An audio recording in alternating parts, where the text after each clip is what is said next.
Hello,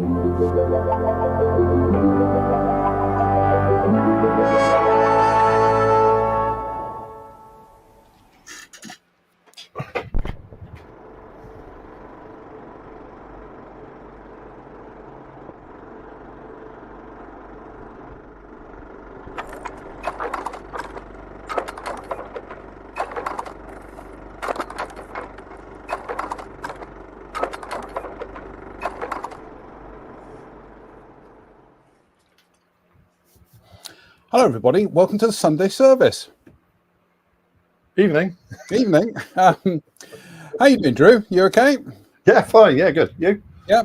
Well, yeah. So I'm sorry, folks, that we're a little bit tardy tonight. I say we. You know, obviously I'm trying to rope Drew into this, but it's just I've been out walking all day. I just show up. I just show up and turn my cameras on, and here we are.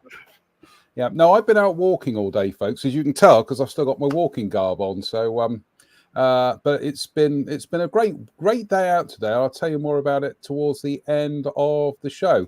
We get bored of talking about models. Yeah, we're hoping we might get joined at some stage in the show by our special correspondent from the Americas, Mr. Michael Reeves. He said he might join us. So, Mike, if you're watching, pull Des' finger out. So, yes, get in here. One digit's the removal of. Drew, do you like that graphic? Do you like that? I can tell you did it in a bit of a rush. It's no fly-by-night operation, this, mate.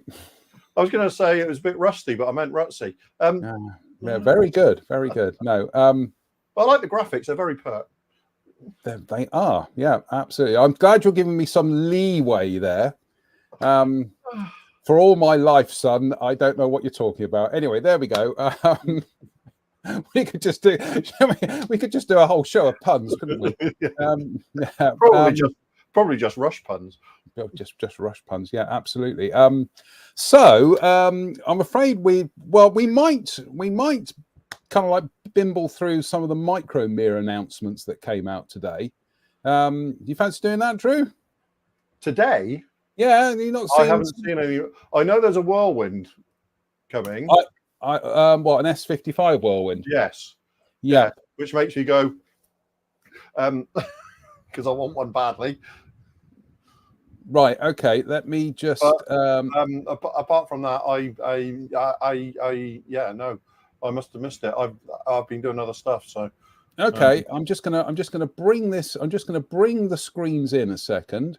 Share screen. Hold on to your hat, Drew. So this is something they've announced in 144 scale. Oh, nice. Oh, nice. B21, I do believe. Yeah, that's a B21 Raider. Yeah. Where they've got all the gen from is we'll leave. Well, it's we still don't know if the thing has 2 or 4 engines. Yeah. So, but yeah, I mean, it's clearly going to be based off of a few sort of general arrangements and a couple of photographs, but we know that it's more or less similar to the B2 in overall plan form, even if the rear of the wing. Interestingly, because they moved strictly because they know it's going to be working at high altitude again, the trailing edge of the wing has now got that diamond shape rather than the sawtooth of the B2. So it's a very interesting aeroplane. It's a very very interesting aeroplane. Yeah, this is 144th. So I like the look of this, and this may well be factored into my thinking at some stage when the when it becomes available. Yeah, it's going to be it's a extremely important aeroplane, or it's going to be over the next couple of decades. So yeah, nice to see it. How accurate it is, well, jury's out, but we'll see. But it'll doubtless make a really nice model. So yeah.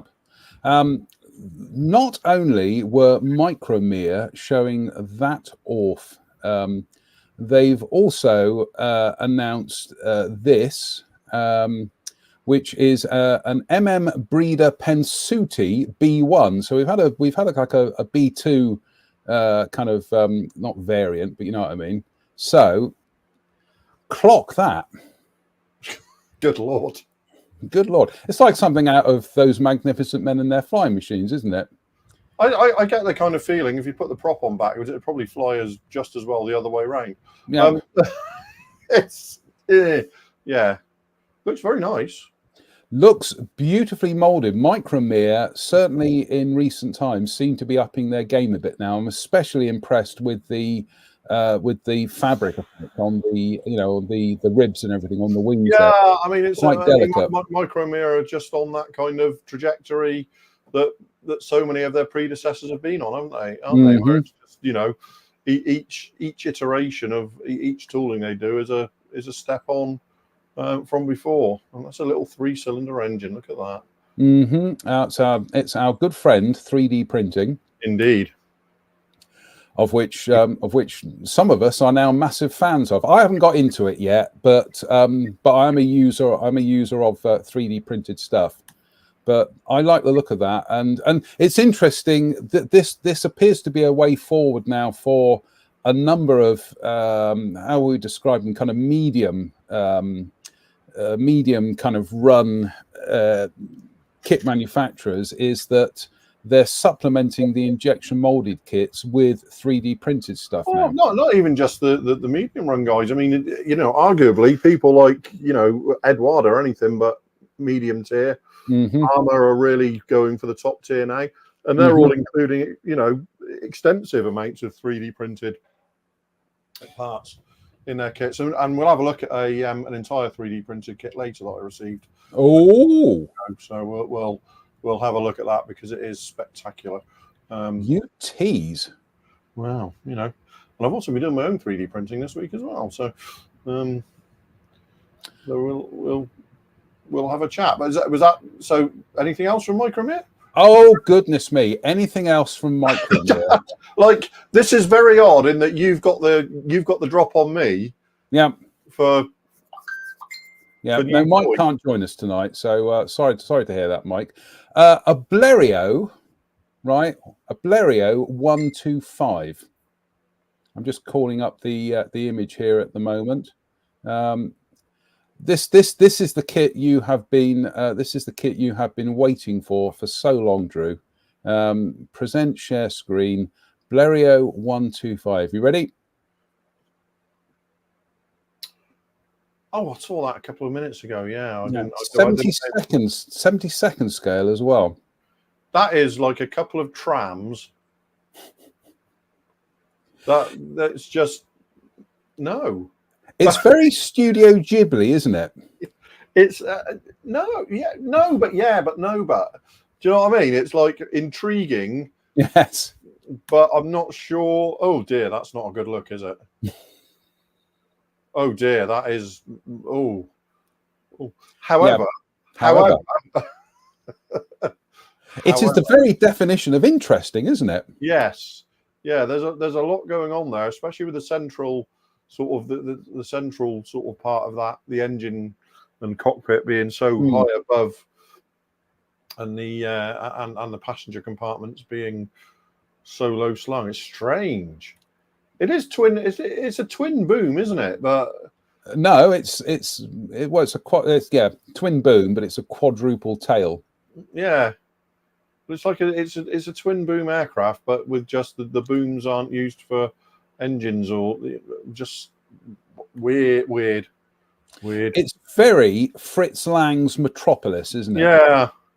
Yeah. All I can hear is Radio Gaga by Queen now. I'm suitably intrigued, but I'm not sure it'll ever be a part of. It'll ever cross my bench. But the more I look at it, the more I think it might. If you know what I mean. I know what you mean. It's got impulse purchase written all over it, hasn't it? It's got impulse purchase. It's also got, if somebody said, "Will you build this for us?" But I really couldn't see it on my own shelves, if that makes any sense. Yeah, no, that's fair enough. It's fair enough. But no, it's definitely intriguing. It's an indication of just how I don't want to say buoyant, but you know what I mean. It's just how varied this market is at the moment. Yeah. It's there has to be a market of sorts for this sort of thing, and probably they don't need to sell that many of them, bearing in mind the kind of tooling technologies we're using these days. Because we're using resin tooling and all sorts these days, aren't we? So it's probably not. There's probably not. It's not multiple thousands going to be required to break even. So this next apparently intended release from Micromere. I'd say this is a bit more mainstream. It's a Junkers 388. We've been waiting. They announced this about 2.5-3 years ago. Yeah, and I have been waiting for it ever since, because all of the 188 through to the 388, I think, are just beautiful aeroplanes. The whole family, and this is kind of like the ultimate expression of the Junkers 88 sort of thing. And it's just look at it. It's just a great aeroplane, isn't it? Yeah, it can sometimes seem a little bit strange if we describe something as gorgeous, but a hunk of metal. But this truly is. It's sufficiently different enough to just have something. There's something about it, isn't there? Yeah. It's they really went to town on that nose glazing to finally refine from the 88 through to the 188, and then there's this sort of all curvy, all curves and stuff, and it's just I think it's beautiful. I really do.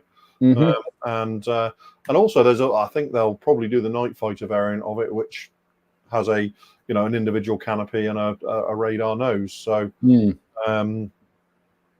but yeah, this has been one they've announced a few years ago, so it's been a long time coming, and not before time.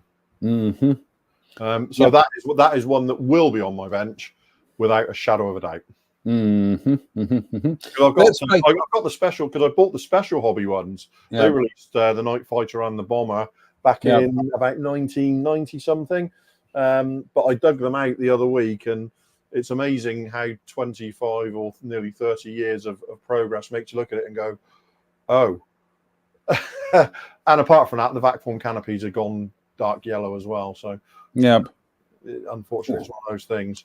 We're just going to have a shout out to everybody who's tuned in tonight. So a big thank you to Russell Taylor, Damien Mullen, Nick Brown, Derek Hearsay, Theron Hampton, Andy King, Rob Sutto, Dave Swindle, Simon Lewis. Simon, we are definitely doing a live show tonight. Lee Suter, Simon James Colley, Ian Goldstraw, Greg Woodbridge, Colin Strachan, Sean Smith, Kev Tinker, Jim Altergott, Dougal McWoogle, Dave Fleming. Sorry, Dave, I groan. Yeah, I know.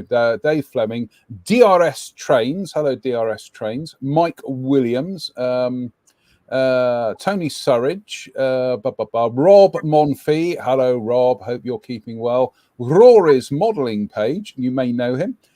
Phil, the nebulous Phil. That's all we know of him. He's just called Phil.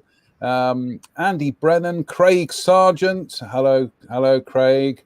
Blah blah blah blah blah. Scrolls down. We're going to get T-shirts made that say "Scrolls down." You keep saying that, and it never happens. Yes, Griffia, Ian Hartup, Darth Billy US 12, Joseph Youngerman. Hello, Joseph. Rally Chefs Model Shed. Yep, brilliant. Good crowd tonight. Shall we? Look at Mr. Youngerman watching this on my flight home from the Nationals. Shouldn't you be flying that thing, Joe? Put the tablet down. Yes. Oh, whoops. Oh, hello. Yes. If you can just put your seats, put your food trays back on your little tables again. We'll get the aeroplane up the right way. So, and lest anybody doubt, this is a live show, because there's no way anything this catastrophic would be pre-recorded. No, absolutely no. Right. Drew, are you ready? Are you ready for the next Micromere the next thing we're getting from Micromere here. Look at the comments, John. Just look at the comments. I'm just having a look at the comments. T-shirts saying we should get T-shirts made. Yeah, I like that. I'm gonna knock one of them up. I'm gonna knock something up from that. No, we will get T-shirts made. And Rob Suto says we're going to get T-shirts saying we're going to get T-shirts of that. Yeah, don't worry. We're working on it. We're working on it. Right. Next, Drew. Again, this is something I know you've been waiting for years, right? It's a 1/32 scale Brantley B2B helicopter. Yeah, that one. You ready? Go on. Lord alive, that looks ripe for a cabin strike.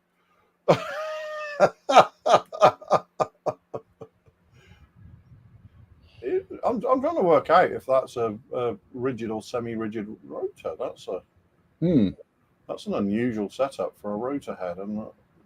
Well, I think the Brantley comes from the kind of like the very kind of earliest days of rotary flight.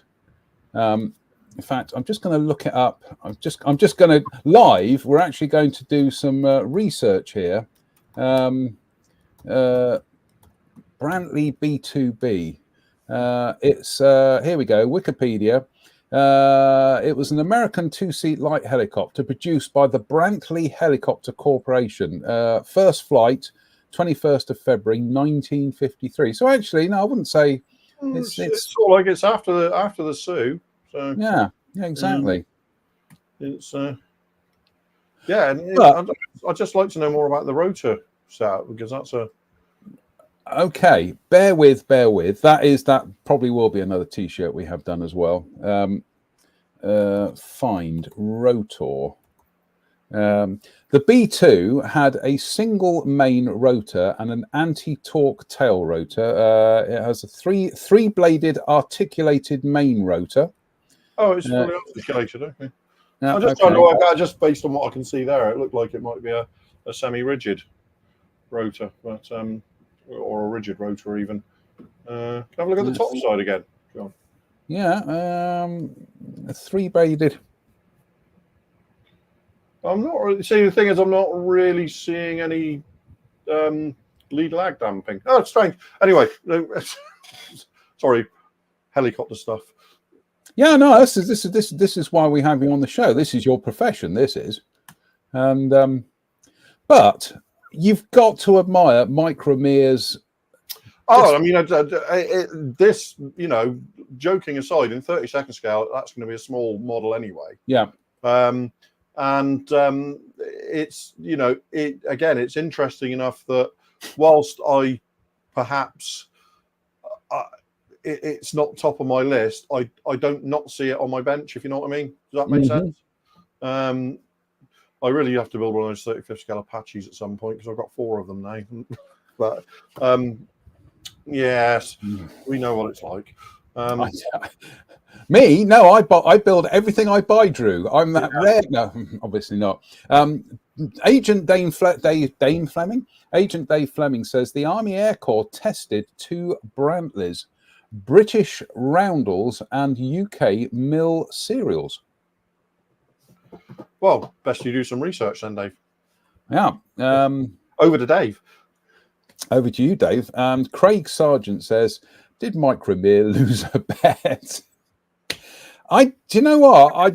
Again, for people who are always complaining about the, not another 109, not another, P40 or not another Spitfire, there is your chance to put your money where your mouth is, and absolutely. Yeah. They're just, they're plowing their own furrow very much. Yeah. It's almost like of those ones, the Junkers 388 is the most mainstream, which is really saying something. Yes, no, absolutely. I'm just having a look. I've just Googled to see if I can find any pictures of the Army Air Corps Brantley B2B. No, can't find the sausage. But Agent Fleming will be there's one man who can dig up obscure photographs. It's Dave. So So yeah, so there we go. That's the Micromere roundup. Goodness me, that's eclectic, isn't it? Yeah, I mean it's certainly, and Micromere tend to release most of what they say they will. So sometimes there is a bit of a lag, like 2 or 3 years in some instances, but most of what they say they'll release, they will do. So yeah, but yeah, I mean, I like the B21, I have to say. The Junkers is the star of the show for me. And it's not really close. But there you go. Jim says, got to give Micromere credit. They're definitely offering some unique subjects. Yep, absolutely. Here we go. Simon's got a great idea. He says, how about a T-shirt with interesting modelling co in the middle, and we should get a T-shirt made, etc., around the outside. Yeah, that kind of works for me. We will. There will be T-shirts. Or we could leave out the logo completely and just say we should get a T-shirt made of this, and at the bottom just say, if you know, you know. No, that's too much of an in joke, Drew. I hate in jokes. Anyway, cheers. Oh, do you? Right. Shall we talk projects? Can do. Would Sir like to go first? Go on then. No, you go first. Why me? Age before beauty. So youth before beauty. Thank you. Yeah, what's on? Let's have a look. So we're rapidly approaching. Ooh. We're getting there slowly. It's taken a bit longer than I expected, but we're we are slowly getting towards the end now. It needs a coat of varnish and then some weathering. Masking needs to come off. It's been what a great little model. It's not often you say that about something from Trump's or Hobby Boss these days, is it? I was going to say, is this them at their A game? Yes, very much so, I would say. Yeah. It really is a very, very nice model indeed. No real issues with it. I mean, I got involved in some. There's the wings actually come as folded separate outer panels, so you can see there. That's how it assembles. So it's basically, I haven't had a set of outer wing panels assemble this well since the Tamiya Corsair. It's really, really nice. So yeah, it goes together very, very well. No real problems. There's a bit of filler used around here, but other than that, just apart from the odd smear of super glue here and there, that's pretty much straight. The assembly, I should say, is quick and painless. 3D printing wise, I made new wheels for it and hubs. A new arrestor hook for it. There's a small reservoir or something in the cockpit that was easier to spend 2 minutes knocking up a replica and printing it than trying to glue the kit parts together and sand it, if you know what I mean. What was wrong with the kit tail hook then? It was just a bit soft around the actual hook part, so I completely redesigned the actual hook part itself. And so yeah, I'm going to zoom in rather than using my digital zoom because it just this keeps everything sharp. So that's the that's the wheels I designed and printed. That's a little reservoir there, and that's how it looks on its backing. Slightly bulged the tires. Obviously, it's a carrier-based aircraft, so the tires would be pretty high pressure, but there's a very slight bulge there added.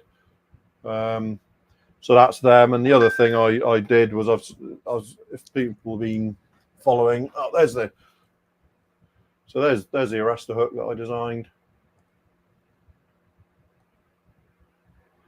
I'm just in awe of your ability to do this. And then the other thing was, if people have been looking at my page, I've been doing a torpedo for about a week now, trying to refine it and get it to where I want it. So this is the final design that I managed to come up with.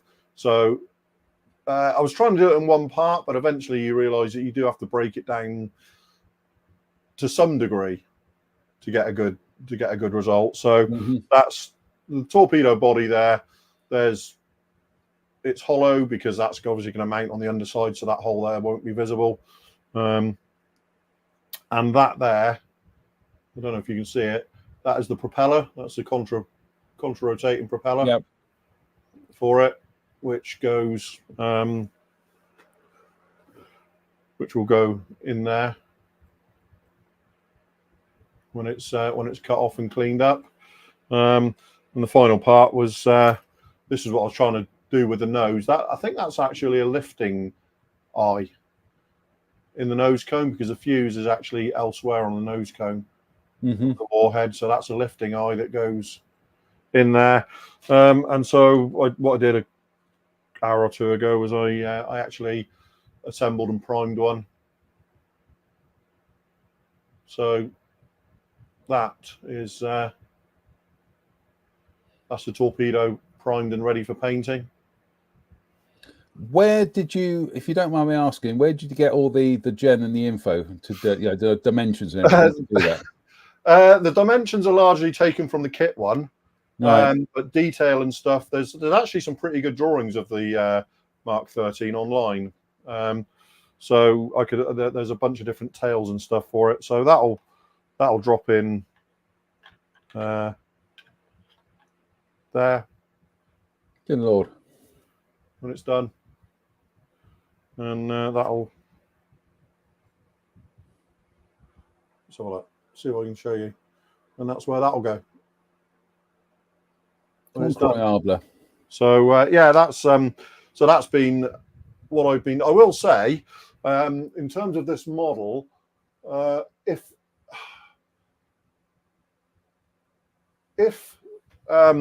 Hobby Boss and Trumpeter could make their decal printing as good as the performance of the decals, they'd be better than Cartograph. Okay, because that leads to the next question, which is my question, and this is from Jim. He says, question, are the markings painted on, Drew? No, the vast majority on the model, but the vast majority of these are just off the kit decal sheet. The only markings that are painted are the two little US Navies here, which I made masks for and painted because I destroyed one of the kit decals by getting wet at some point. So the roundels and the roundels, all these numbers, the number on there, all this sort of stuff. That's all the kit markings. Good Lord! And those decals, so those decals are bedded down over those ribs. No problem at all. Well, there you can see there. I think you catch the light. You know, it's not as white as I'd like the upper wing to be because of the yellow backing. But I mean, I think it'll pass. It's okay. But yeah, I mean, in terms of performance, they are just phenomenally good. They are just really, really nice decals to apply. It's just that unfortunately, the quality of the printing leaves something to be desired. But I had no options, so I used them. So yeah, that's that masking around the blue at the back end. What did you use? What tape did you use for that? How did you mask that? Is that just thin? Just right? to me a tape, various assorted little little etched radius templates for cutting out, and just kind of. So where'd you get those? Where'd you get those etched radius templates? To me, they're Hasegawa Trital ones. I've had them for years. Okay. I've had them for years, yeah. And so we just a lot of fiddling around, shall we say, to get it done. But yeah. So if there's anything that the leading edges where the corrugations go around are a little bit imperfect on this, but that's down to me, not the kit. But again, I think at some point you just got to call it a day and move on. rather than spend too long messing around with it, because otherwise you'll just, you'll hit a wall and never get through it. Yeah, I know the feeling. Yeah, so I really, for some reason, it was as we discussed the other week, it was Lynn Ritger's stout defence of the Devastator, in a forum discussion that kind of made me look at it again and then become slightly obsessed with it. And I think I've actually come to think it's an incredibly attractive aeroplane. Mm-hmm. It really is a good looking aeroplane, I think. So yeah, it's been. It's taken longer than I wanted, but we get another couple of days, and I think we'll be ready for the beauty shots. I am envious of the fact, as always, that you're just prodigious with your output. Because I've got so many projects here at the moment which have stalled on the cusp of me finishing them, and it's just, I know. Modeler stalling on the cusp of finishing a project. Shocker. But that hasn't that's still looking how it is. If I can reach over 6 inches, and the Invader is still at that stage. So we're. And I know you really like that aircraft, and you like that kit as well. Yes. Yes. Yeah. However, I have to say, looking at this, it is looking. This is very definitely one that is on hold, but not in any hall of shame, if you like. This is one that will get finished, but it required so much kind of work to get there. Again, no fault of the kit, through the additions I made and stuff like that. That sometimes you just hit an enthusiasm wall. And rather than rush through it, I'd rather put it to one side, leave it for a few months, and then at some point I'll look at it, and my enthusiasm will just be fired straight back up. Yeah. And I'll take it through to completion. So yeah. I mentioned something similar in one of the recent op-eds that I did for Brett's magazine, is that sometimes you put a project aside because there was something about it that's bugging you, and you come back to it after a month or so, and you look at it, and it's like, I've forgotten what was bugging me about that. No, absolutely. I've had kits that have been up in the attic for years, and I pull them down and look at them and go, I honestly can't remember why I put this back in the box. It was so near completion. But I think it's, if you put a lot of energy into a model, quite often quite a small problem can just get blown out of proportion in your mind. And putting it to one side is really the only thing. Unfortunately, this, in spite of having done some stuff over the last couple of weeks that have delayed the Devastator, I haven't lost any enthusiasm for it. So I still want to get it finished. So yeah, and then hopefully by the middle of the week we'll be on to the next project.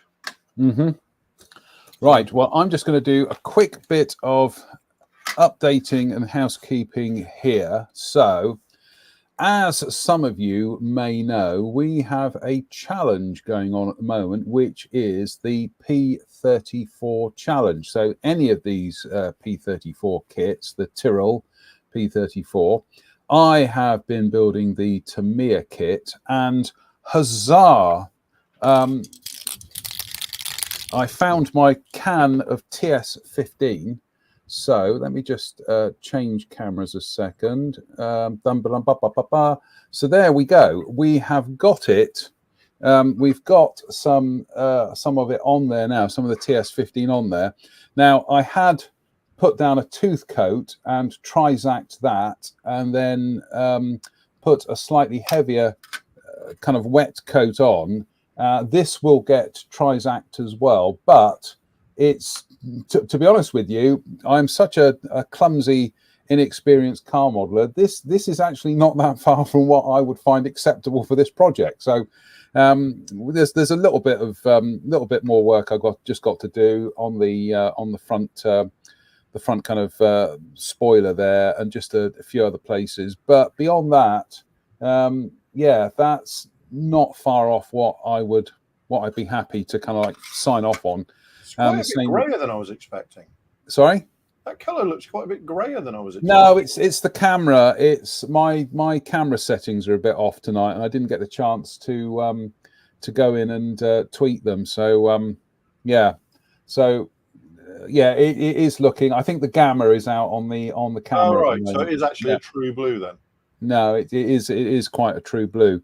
So yeah, so this was all Trizact. So there will be further Trizacting on it as well, but we are getting there. This has been such a this has been something that I wanted to build for so long, and so a big thank you to Ian Hartup for putting the lighting the rocket in the derriere to get this done now. So yeah, come on, pull your finger out. Exactly. Also,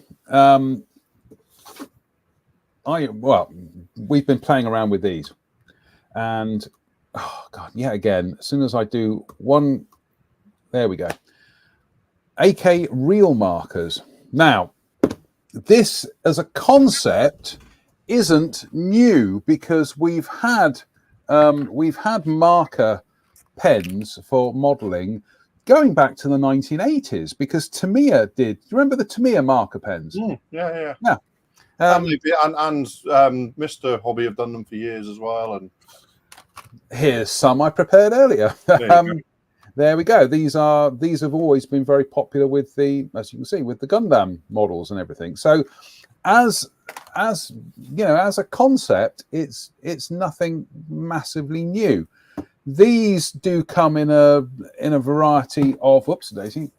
These do come in a variety of as near as camouflage colours. They're more military modelling focused, yes, colours, aren't they? So yeah, and yeah, I do want a few of them. I must get a few of them. I don't get the good you do. If I can get the rest of these out. So there we go. So in the set, you do get some kind of like you do get some generic colors like black, white, gunmetal, but you also do get specific shades as well. And I do want to have a big shout out to our friends at Jadlam in Glastonbury for sending these. So we will be road testing these quite extensively. In fact, we're going to do a bit of road testing tonight, because one of the things that I did, daisy, let's get that out of the way again. One of the things that I did was I was trying them out the other night on the back end here, and specifically I used some of the wood ones on the handle to the sledgehammer there, but I also was trying out the chips, the gunmetal chips on the spade area as well. It didn't quite work out how I like, for the simple reason that those pens, when it comes to really fine areas, they do lack a certain amount of precision. I'm just having a bear with whilst I just ferret around in the toolbox here, because I did do some of the chipping on here with a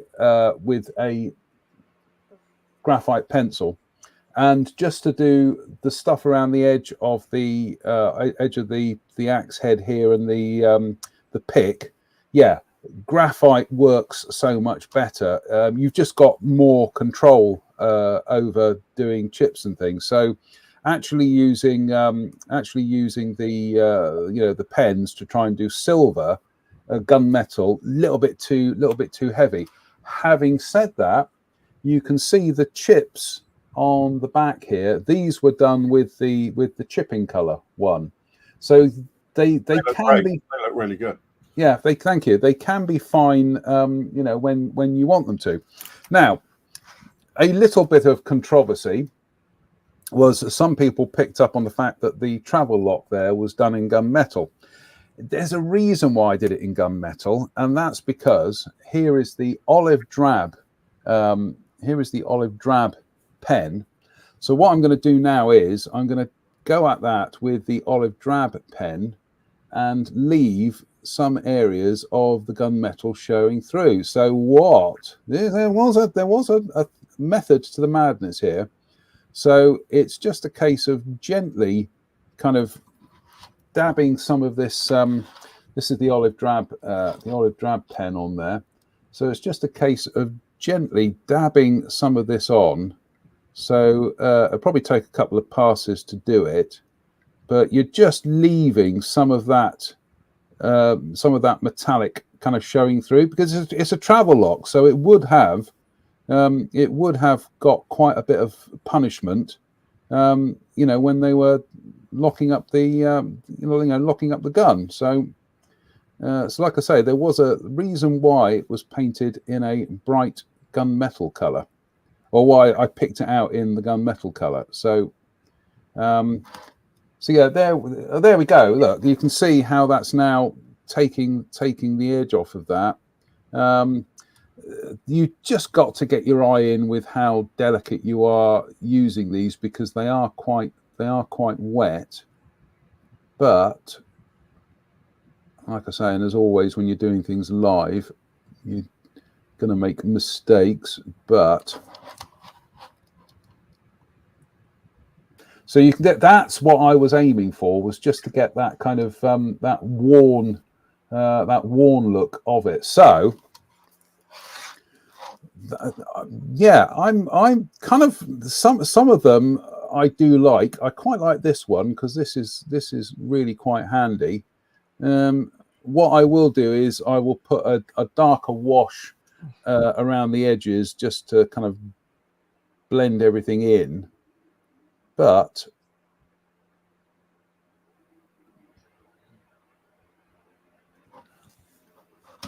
there we go. So that's the olive drab pen. It's actually this. I'm trying to think you what? Sorry. Pretty good match, isn't it? Yeah, I was going to say, I can't remember what the olive drab was I used. Oh goodness me! I'm trying to remember. I'm sure it's a Gunzy one. But yeah, so there we go. So everybody, all those people who are fretting over the fact that I painted the travel lock in the metallic colour, that was the reason why. And like I say, is I'm just going to go in there. So I'm trying to keep some of the area around the actual, that kind of ring area there, where there would have been quite a bit of wear coming from the barrel kind of rubbing against it. But yeah, well, just a little bit more. This is where it's just that little bit more. It's only wafer thin, and this is where I completely kind of kibosh it. But so yeah, so they are interesting, I think is the best way of putting them. And I will be testing them out. Oh dear. I have no idea what he's done. He's broken it, hasn't he? He's broken it. And it all draws.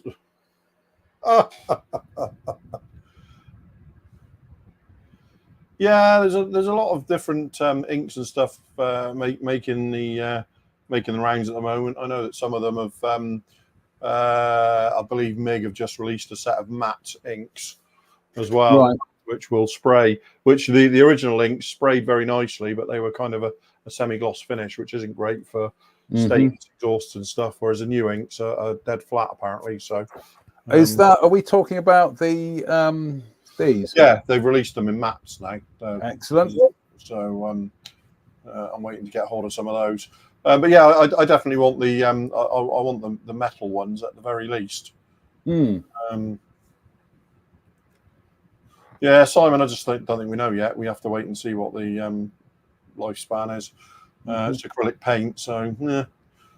Tony's Hobby Room says, JM, Hannants do a range of radius scribing and other shapes under their Airwaves brand. Out of stock at the moment, but Airwaves code AEM025 might be worth watching. Thank you for that, Tony. That's I will keep an eye out for that. And yeah, so I will be road testing these more thoroughly. Just going to have a quick whiz through a few things on this Airfix Sherman, because this is the quick build Sherman. So this is the one that. Sorry. Oh. Quick build. You've been building it for months. I know. It's the quick build Sherman that I've turned into quite an epic. But yeah, I over the weekend I was messing around with earth tones on the running gear. It turns out that the wet mud that I applied, once it dried, it's still far too faint. So I'm going to be remixing that with a dash of black to make it look a little bit wetter. But beyond that, what I've also done is I've gone over those tracks with some graphite powder, and those will get a sludge wash of some pigments just to kind of make them a bit more grotty. There will be some more work on the tracks as well. But yeah, it's to be honest with you, I know somebody said, "Oh, is it a die cast or is it?" No, it's not a die cast. It's it's actually a kit. But I mean, this is the running gear on this can be made to work. But I've glued it all off and everything. So the whole purpose of this was to take something which I don't want to call it a toy, but you know what I mean. It's it's aimed at a very particular segment of the market. Yes, exactly. It's aimed at a more junior and slightly less experienced end of the market. But having said that, it does look like a Sherman Firefighter, doesn't it, Drew? Yeah, absolutely. Yeah. I mean, that is aimed at a section of the market that is, is not an experienced modeler. Mm-hmm. And also wants to be able to play with it when it's finished. And I think if you've seen some of the other kits that are similar of this ilk, that are kind of like, they're almost like a glorified kind of Lego construction, of which there is, if you have a look in there, I mean, this shows how this goes together. But what Airfix have managed to do here is actually combine that Lego construction, but with something externally looks like what it's supposed to look like. Well, it looks like a model.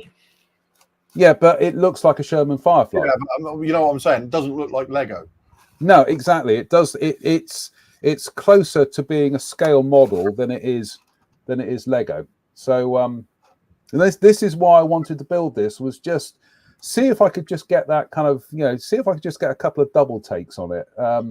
For people not to realise that this isn't, this isn't like a mainstream, 300 part kit. It's like I say, it's essentially it's Lego for kids. But I don't mean that in a negative sense. I mean in a positive sense, because this is a route for younger modelers to actually build something and get some value out of it. So yeah, I'm kind of enthusiasing it up a little, but that was the whole point of the project. So so I'm going to crack on with that at some stage. What else? Oh, well, I'll tell you what. Whilst we will go back to the markers, just go through these a bit, just to show you what colours you get with them. I'll tell you what, they are something to get out. So what we got here, we've got rubber black, which is good for doing running gear. What have we got? White, off-white, signal red, yellow, orange, blue. I think that's the chipping one. No, that's brown. Buff, deck tan, aluminium, dark aluminium, wood base. I have used the wood base on the Pioneer tools on this kit. There we go, chipping colour. Ivory, which is the interior colour for German armour. Olive Grun, Hellgrau. What else have we got here? Dunkelgrau as well.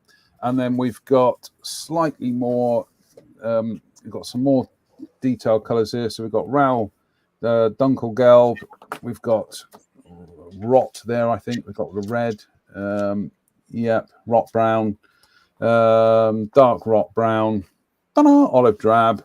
interior green, US interior green, RLMO2, 65, 76, 79, RAF cockpit grey green, IJN Imperial Japanese Navy green there. We've got Imperial Japanese Navy blue green, Russian cockpit, metal, flat black, and white. So, as I say, I'm going to be putting these to the test to see how much you can, how much you can paint a model using using marker pens.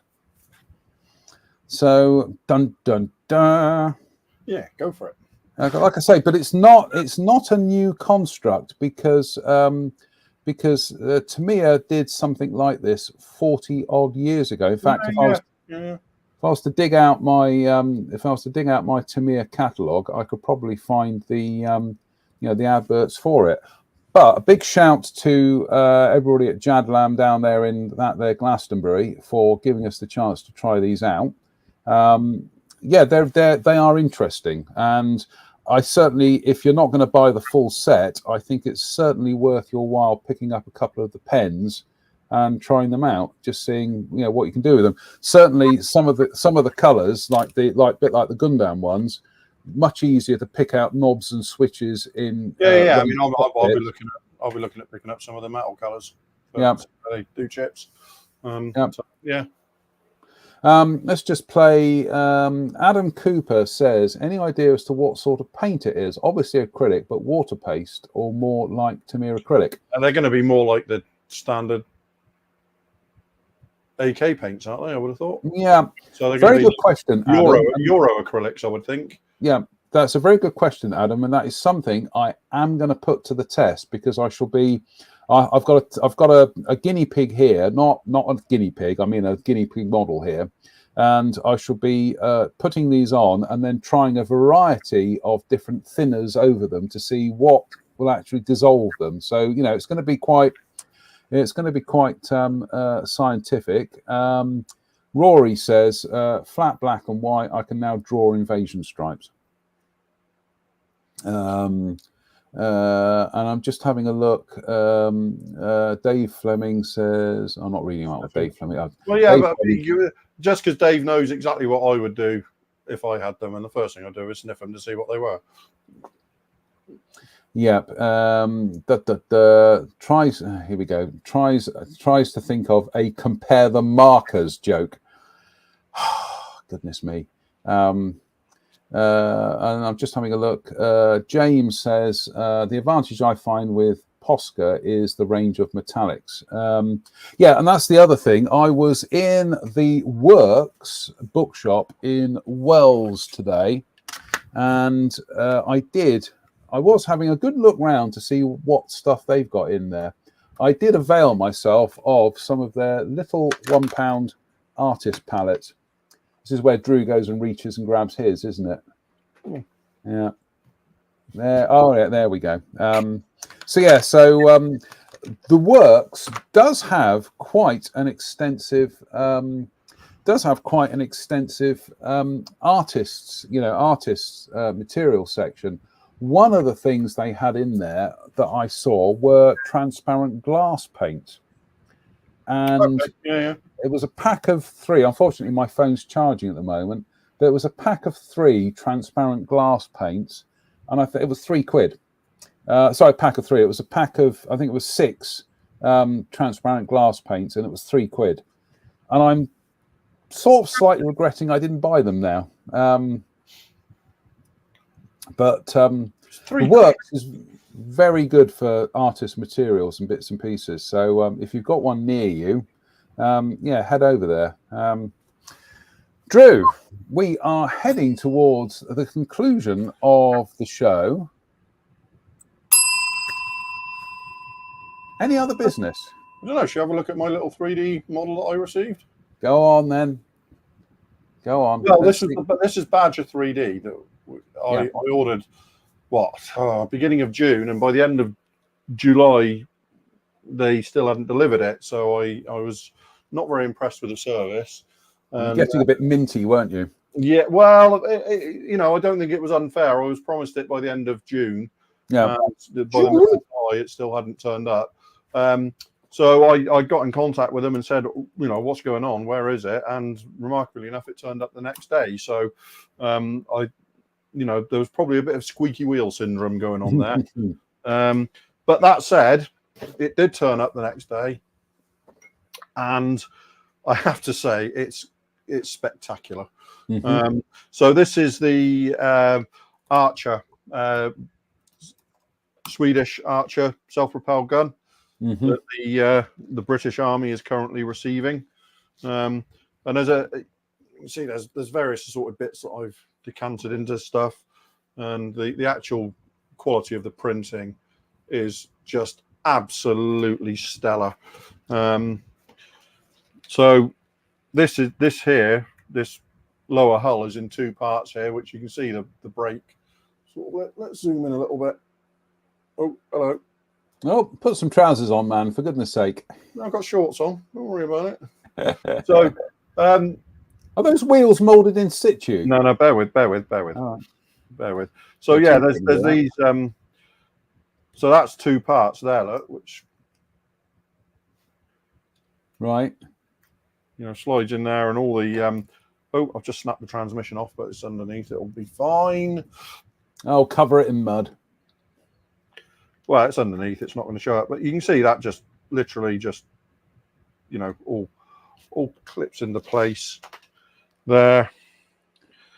Just need to. The thing is, it's such a precise fit that you need to make sure you. There we go. So that clips in there. Oh my goodness me, that is precise. Yeah, and then you've got the front and the back here, which is articulated in the middle here, and that just fits on there. That sits on there like so. So articulates there like the real thing. And I chose the gun deployed. So you've got the turret that sits on the back there, and this one-piece molded gun barrel here, which again is absolutely exquisitely done. So that literally just, that'll pop into there like so. And that goes on there. And there's your basically your Archer SPG. Rory says, is that based on a Volvo dump truck? Yeah, it's pretty much the same. Yeah, it's that articulating in the middle sort of thing. So this is all, like I say, 3D printed. So the wheels. They are. They do come off. There you go. So there's the wheel. Axles. The axles are all molded in situ. The axles. This is all one part. It's all molded in situ. Good Lord. Yeah, that's like I say. You can see there's some supports and stuff that need to be removed, but they're very, very small. They're very, very subtly bulged tires again, and as you can see on there, they are keyed. So they're left and right, and they're keyed to. They are a very, very firm fit indeed. So they'll be painted separately and drop into place. This is 1/48 scale, by the way, just in case anybody's wondering what the scale is. This is a 1/48 scale because I like 1/48 scale for modern armor. I think it's the ideal scale. If there's one thing I would have liked the windows to have been. I would have liked a hollow interior with separate windows that you could glaze, because I'm going to have to paint those windows, and it's not going to look as good on the cab as it would if it was just if I was able to glaze it. Yeah. But this was so what happens is with Badger 3D, they design they do the design, and then they offer it in whichever scale you want. They'll scale it up and down for the 3D printing, which is showing how versatile 3D printing is. So I specified I wanted it in 48 scale, and this was £46, which for the amount of resin you're getting there and this quality, I don't think is overly expensive. I think that's a pretty good value for money. So yeah, I'm looking. This is planned to be the next thing over the bench after the after the Devastator, because I really want to get this together, because I think the British Army's taking delivery of them. Ukraine is actually using them. Excellent. And it's there's all this wheeled artillery that's making the rounds these days. It just looks spectacular, doesn't it? It's got a touch of the Jerry Andersons about it, hasn't it? It just looks spectacular. And this thing, if you've seen some of the videos, it'll pull up, fire 3 or 4 rounds, and be gone in under a minute. So, you know, there's not even any real opportunity for counter battery. Mm-hmm. So you've got things like this. You've got the Caesar, which is the French artillery, wheeled artillery, self-propelled, and then you've got various assorted things like the Diana and stuff from the Czech Republic, and also the Slovakians, and also the Bodana, which is the Ukraine's own wheeled self-propelled artillery, which they said they're making about 18 of those a month at the moment. So they're you know, it's pretty much the future, shall we say, at the moment. Didn't Hobby Boss or Trumpeter do a kit of something like that? Yeah, Hobby Boss did the Diana. I've got the Diana. Okay. And Takom did. Arguably the original wheeled artillery piece, truck-based artillery piece, was the G6 Rhino, the South African one. And Takom do that, which I've also got in 35th scale. But as you can see, that's 48 scale. If that was 35th scale, that would be a monster. Mm-hmm. So, yeah, I'm massively impressed with the quality of the kit. The service needs a little bit of looking at. How are you going to tackle those windows? I've got an idea. Hold on, lads. I got an idea. Because they're quite thick with quite a heavy green tint on the real thing, because of obviously the thickness.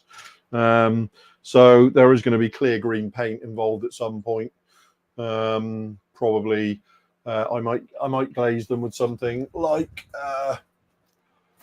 chrome bare metal foil, and then some heavy coats of clear green over the top of it. I think, you know, it's going to look. I got told off for saying hide it with mud, which is going to be a T-shirt, but hide it with dust. Yeah, I mean, there's that potential, but yeah, I would rather it was hollow, but it's not. So we just got to deal with what we got, you know. So yeah, we'll see how it looks when I do it that way. But it's going to make a fairly imposing model, isn't it? When it's done. But yeah, I'm hugely impressed.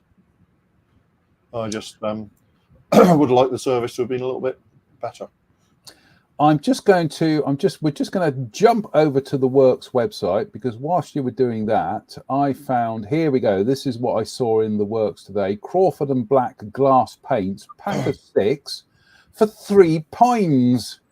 So I wish I bought a pack now, but there is a Works in Weston-super-Mare, and I am possibly popping over to Weston-super-Mare this week at some stage. So I'll go into the Works there.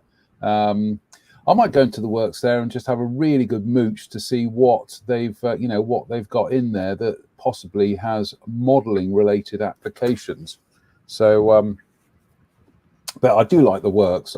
The funny thing about the Works is it used to be a great place that you could go in and buy cheap books, but they seem to have just the book element seems to have subsided a bit, and yeah, it's good for artist materials anyway.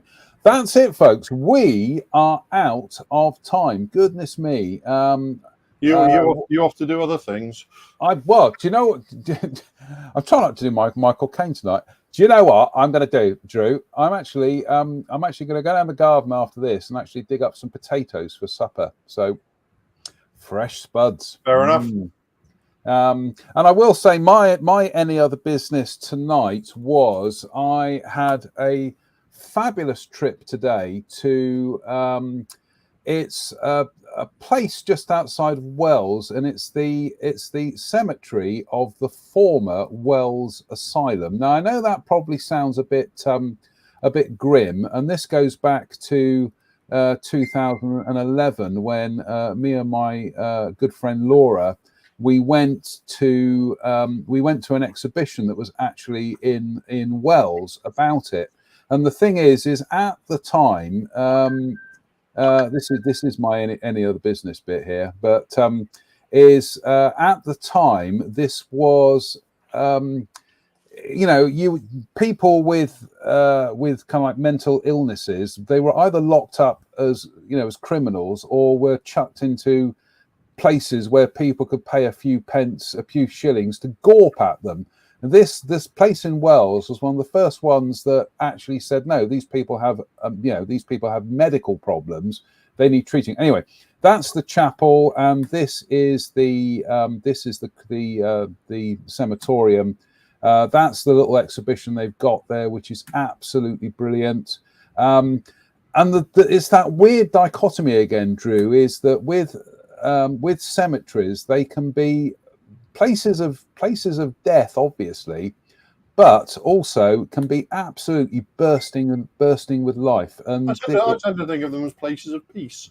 Yeah, this definitely was, and those are some of the markers for some of the graves. Each one's got a number on it, and that just kind of records where who the person is.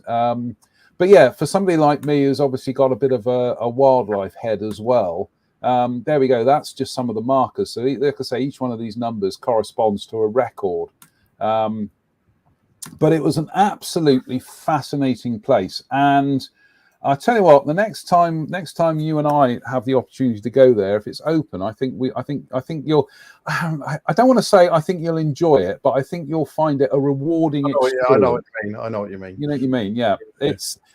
It was quite life affirming in a very kind of odd way. So great trip out there. So I want to say a big thank you to Laura and her brilliant little son Freddie today for their company. Absolutely brilliant. That's it, folks. We are out of time. Keep your eyes peeled, because we might do a pop-up live during the week. You around next Sunday, Drew? Should be, yeah. I don't see any reason why not. A couple of weeks, yeah. It's about 2.5 weeks before Bloodstock, so yeah, I think I'll be here next Sunday. Are you going to be around for Avon? I don't know. I'll get back to you on that one. Check the dates then. Yeah, it'd be lovely to have you come up and have a beer and a curry and watch some videos. We haven't done that for a while, have we? 5 years. 5 years? Yeah.